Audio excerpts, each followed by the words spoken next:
Hello, BookTube. I've got a little mail for you today on an absolutely picture postcard beautiful Wednesday. Just gorgeous. This whole string of days, it's cool in the morning. It's warm in the afternoon, but not in the shade. It's cool in the evening, and it cools off right away overnight. No need for any kind of artificial stuff at all. No need for the ceiling fan or box fans, much less the AC unit. Just the natural ebb and flow of the day, where the morning is cool and the afternoon is warm. And you just adjust your activities accordingly. But I thought we'd do a little more mail because I don't want to fall too far behind the haul bros that are all over YouTube all of a sudden. I'm hoping that I get a little bit of credit because I was doing mail hauls long before they were, but I don't want to fall completely behind. So let's take a look at these. We've got 3 packages here. And we can also talk about them in critical terms. Not in terms of critical assessment, because we haven't read the books yet. Usually I haven't read the book yet. But in terms of its pitchability, if you're trying to break into freelance book reviewing, its likelihood, if it's landing on the desk of a book section editor or a books editor for an arts entertainment section, keeping in mind that I am both of those things. I am a freelance book critic, and also I am a book section editor, one of the only editors of a print newspaper dedicated book section anywhere in the country anymore. So I can talk about both. So we'll look at these under both those things. I'll try to remember. Oh, okay, all right. This first one is the finished copy of something that we've already seen. So this must be coming out soon. Well, the 3rd week in September. This is by Will Tosh, and it is Straight Acting, The Hidden Queer Lives of William Shakespeare. So without knowing anything at all about this book, you know right away who to pitch it to and who not to. And you know why you would pitch it. It wouldn't have anything to do with Shakespeare. A little spoiler there. The pitch wouldn't have anything to do with Shakespeare. It would have to do with the so-called, the air quotes, queering of literally everything, literally everywhere, literally all the time. This would fall into line with that. So you would know, for instance, what's a good example? You would know not to pitch this to the books editor of the New Republic unless you were pitching it specifically in your pitch email with the intent of ripping it to pieces, of mocking it. Otherwise, you wouldn't bother. So let's see here. For those of you who missed this the first time, this now has a positive review from Kirkus. I don't know, positive, yes. Okay, the Kirkus Review calls it lively, a thoughtful portrait of Shakespeare's sexuality and its effects on his literary output. So you'd have to go to the rest of that Kirkus Review to find out what the reviewer thought of the likelihood of anything in this book being true. But let's see. Let's see what's in this book. Who was Shakespeare is a topic of endless speculation. For centuries, historians and Shakespeare enthusiasts alike have tried to uncover his biography in his art. Was he conservative or radical, patriarch or proto-feminist? And was Shakespeare straight or gay? Though impossible to know for certain, yeah, it's impossible to know at all. Not for certain, but at all. Literary critics and queer theorists have transformed the study of Shakespeare over the last half-century by recognizing him as a queer artist whose works reflect a much less rigid and heteronormative Elizabethan England than history textbooks lead us to believe. So you can see what I mean, right? Lots of buzzwords in there of a type that of 21st century 2024 type that literally mean nothing. There are lots of words in that one sentence alone that literally mean nothing. They have they have no meaning, only subtext. They are code words. So you will know not to pitch this to a place that isn't engaging in those code words. Despite centuries of attempts to keep Shakespeare in the closet, 126 of 154 of Shakespeare's sonnets are addressed to an implied male, and plays like Twelfth Night and Merchant of Venice teem with romantically charged sex pairings. Let's see, the first book for general readers that fully explores Shakespeare's queer life and art. Okay, all right. In 2024. Okay, all right. I can think of 10 off the top of my head. That's without digging into my reading history, my book inventory, just off the top of my head. This book presents Shakespeare as one of the greatest artists of same-sex desire in the English language. The head of research at Shakespeare's Globe in London, author Will Tosh, offers an alternative biography of Shakespeare, walking readers through the experiences and environments that shaped his understanding of desire. We have absolutely no idea what those things are. None whatsoever. Not gay or straight. No idea what they are at all.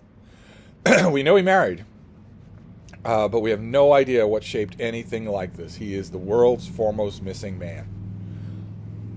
Beginning with his childhood, Tosh illustrates how Elizabethan grammar school education entailed punishments delivered in an atmosphere of disturbingly eroticized brutality.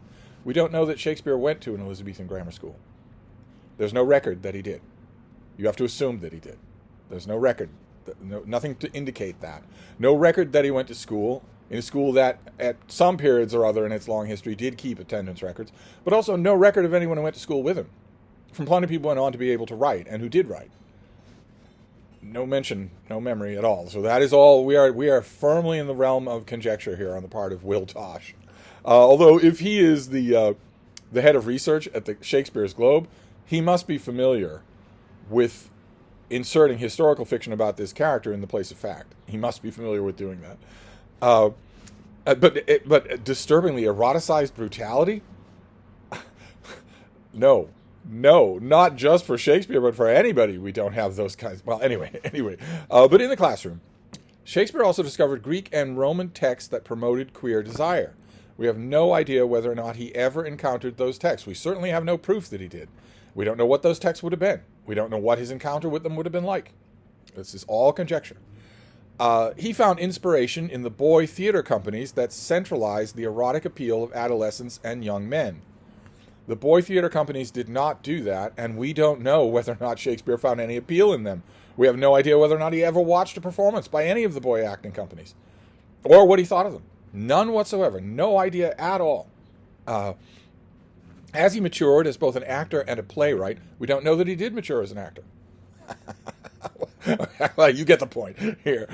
He read the queerly themed texts of his contemporaries like Christopher Marlowe and John Lyly, as well as the little-known Richard Barnfield, who wrote some of the most overtly queer poetry of the Elizabethan era. Reflecting the power and patriarchy, homoeroticism, and homophobia of his time, Shakespeare penned love poems that still appear in wedding vows today, as well as rich, complex, and iconic couplings, I'm sure there's no pun intended, like Romeo and Juliet, or Romeo and Mercutio. Well, that is queer theory in a nutshell. Take canonical texts and intentionally misread them. That's basically what queer theory is. So take a canonical text of any kind at all. Little Dorrit, To the Lighthouse, Livy, and just intentionally misread it. That's what queer theory is. Today's thespians stage gender... Stage what?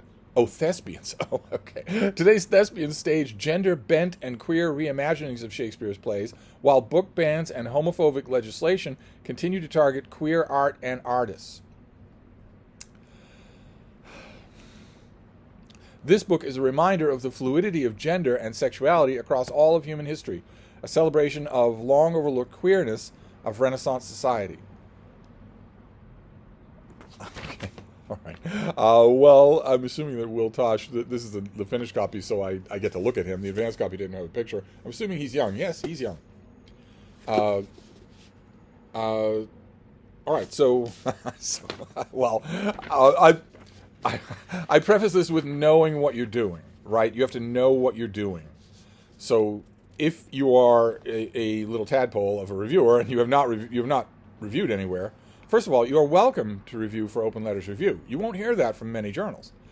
I am an editor at an online literary journal called Open Letters Review, and you are welcome to review. Not only are you welcome to review at Open Letters, but I will help you if you want it, and if you think you need it. I will help you with your reviews, line by line if you want.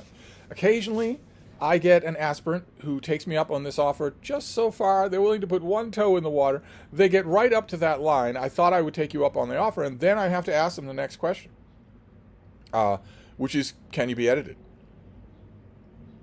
Because if you don't need it, If you don't need editing, well, fine. Fine and dandy. I'm as lazy as the next editor. If you don't need editing, well, fine. Then you won't get it. I won't even offer it. If you hand me something that's essentially finished prose and all it needs is a little tweak here or there, maybe you've dropped a noun in your zeal and whatnot, I will go through and make what the industry refers to as silent corrections. I won't need to consult you with them, and you won't notice or care.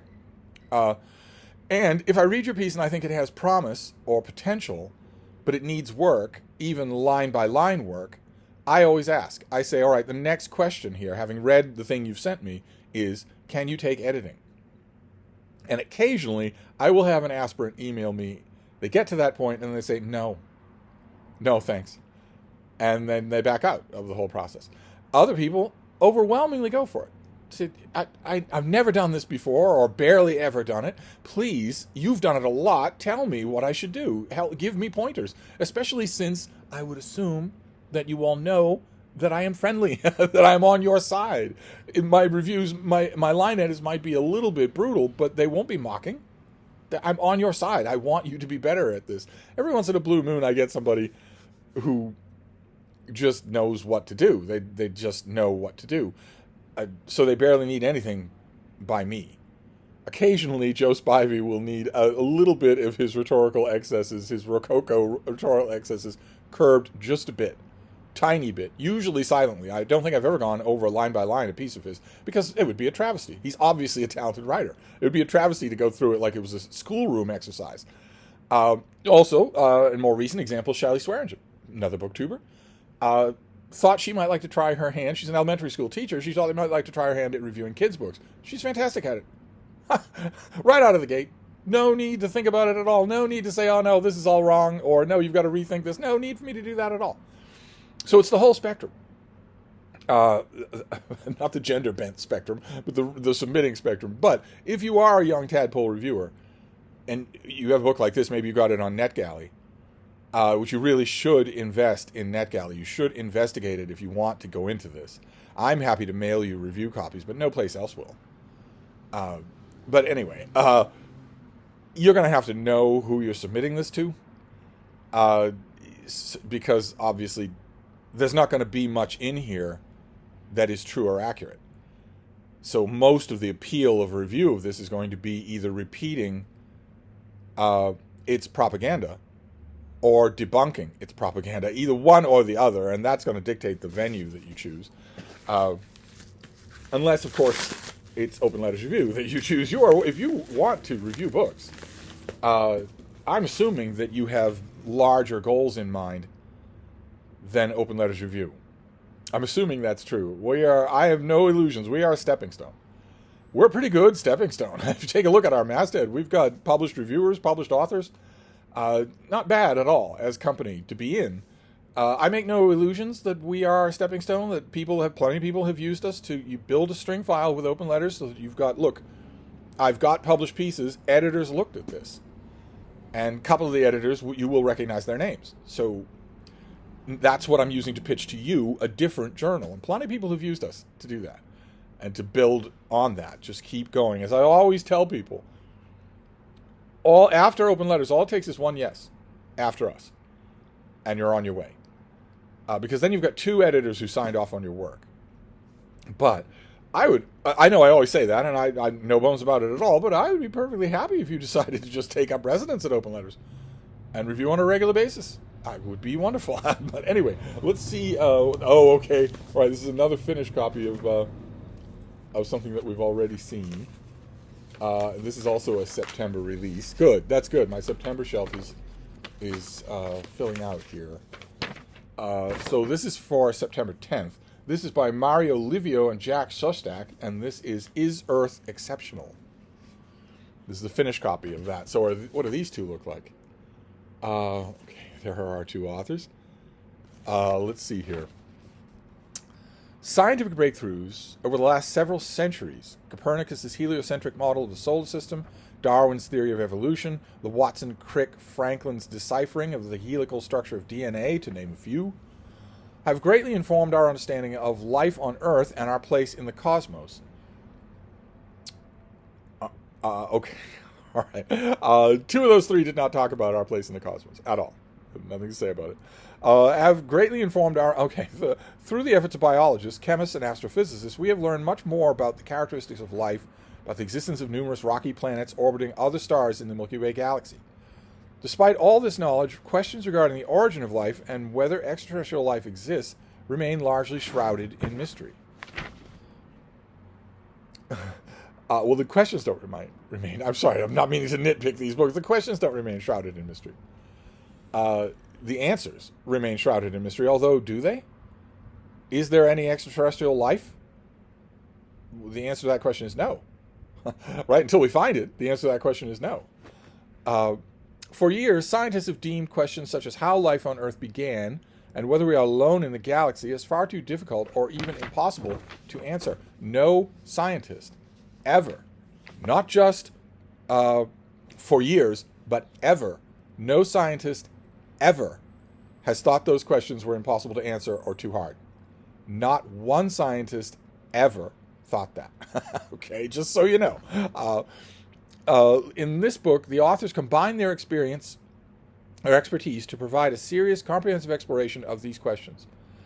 There is a strong epistemic incentive to understand the origin of life and whether life on Earth is a rare chemical accident or an inevitable outcome. Well, complex polypeptides form pretty much naturally in a wide variety of circumstances. It's not the stereotypical version of, a protoplasmic pool of muck that's struck by a bolt of lightning. They form in pretty... Inorganic matter crosses over into organic matter in the biosphere of Earth fairly readily. It looks almost like it wants to do that.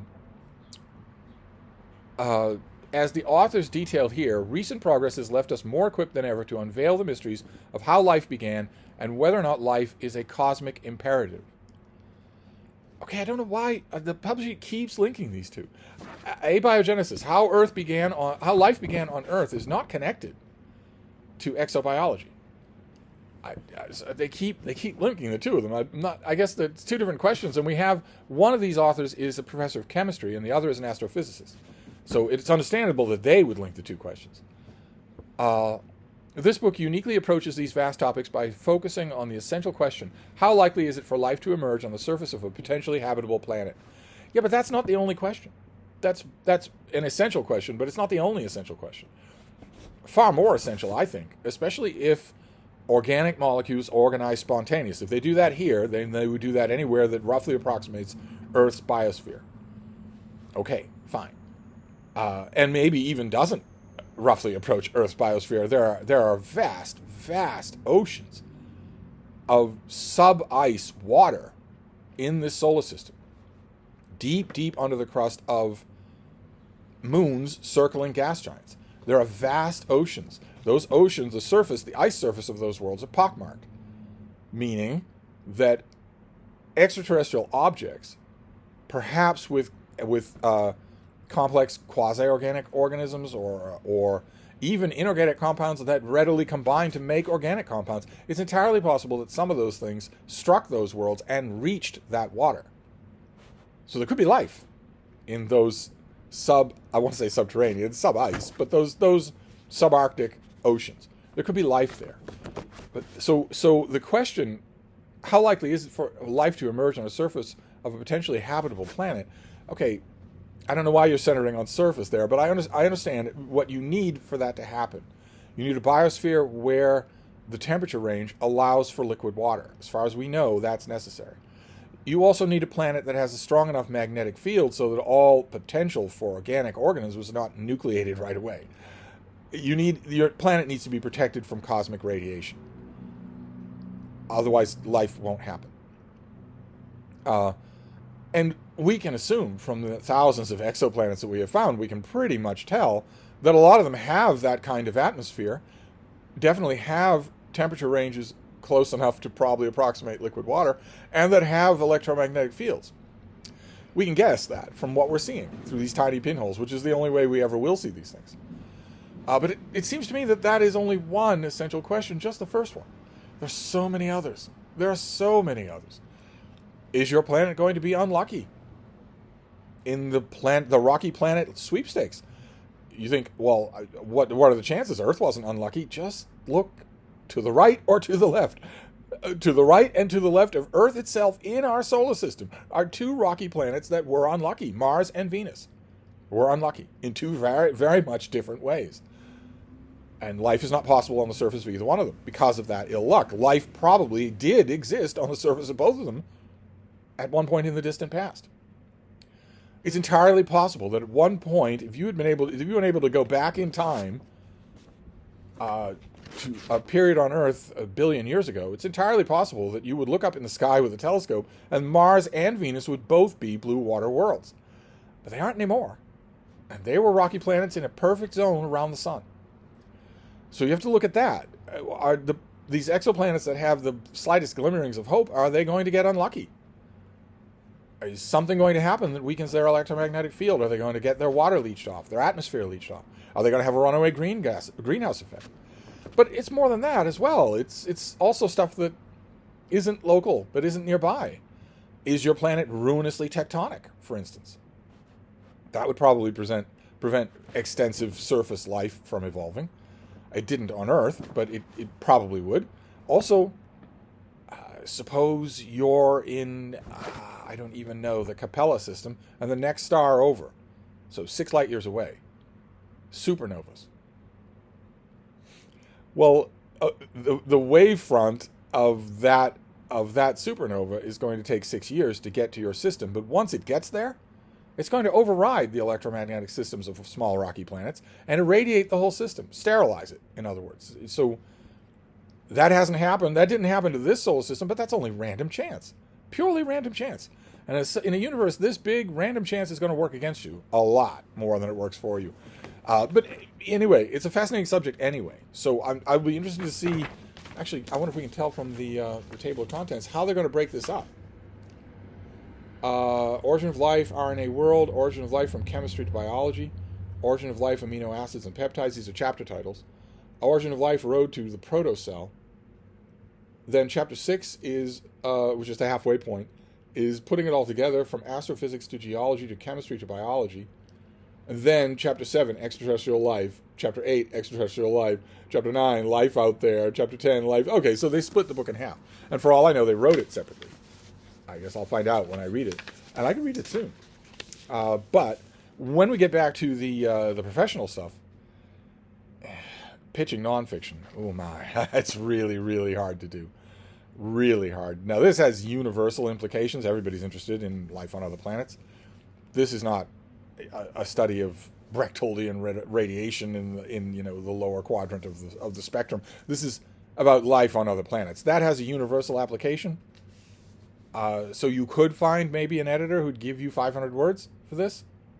But it's going to be tough. It's going to be an uphill battle for 2 reasons. One is that most book section editors or books editors for arts and entertainment sections really don't want to do the nonfiction. A presidential biography now and then, but otherwise no. Fiction.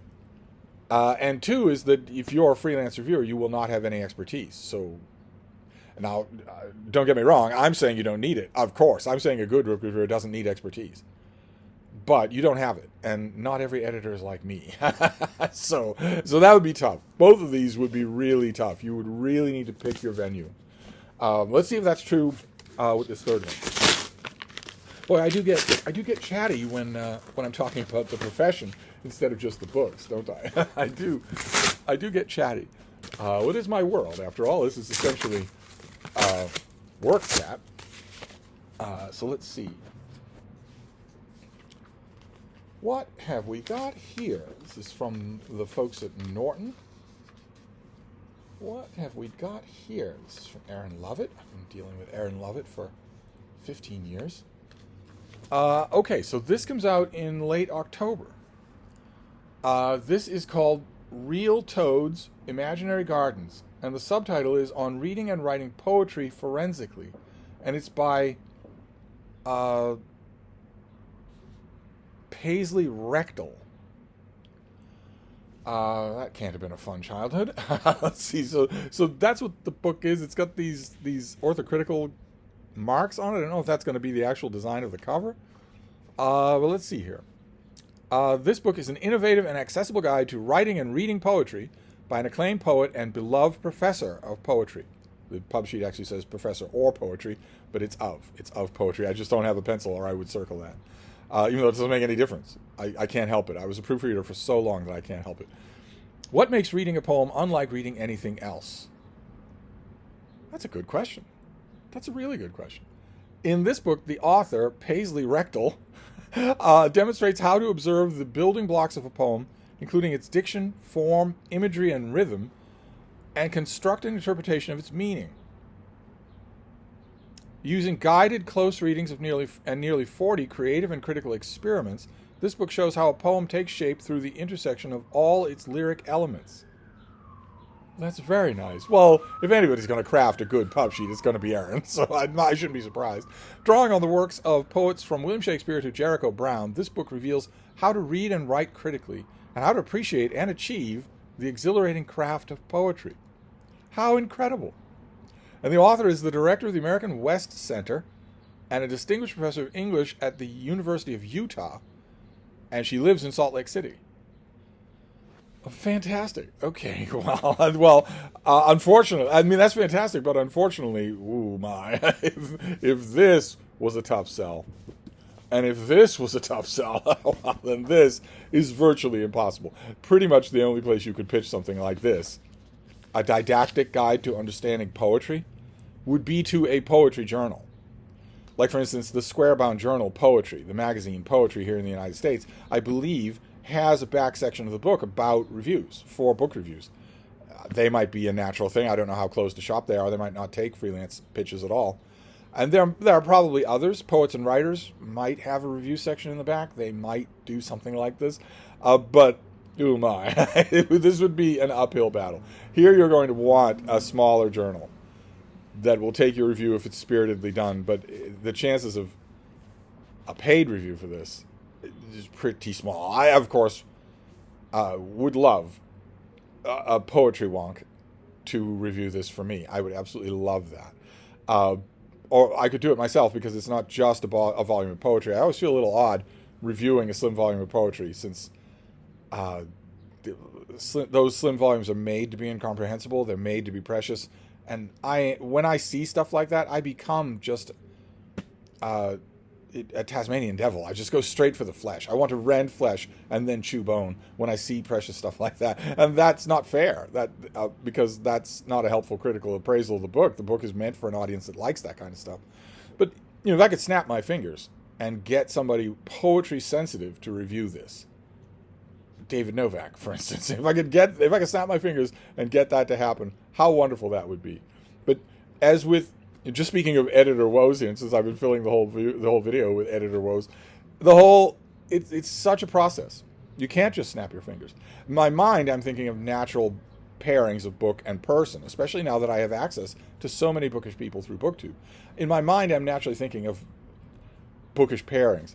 But look at all the factors. It's just the same as finding a life-habitable planet. There's so many factors involved. Has the person ever written a review before? They might be really knowledgeable but not know how to write a review.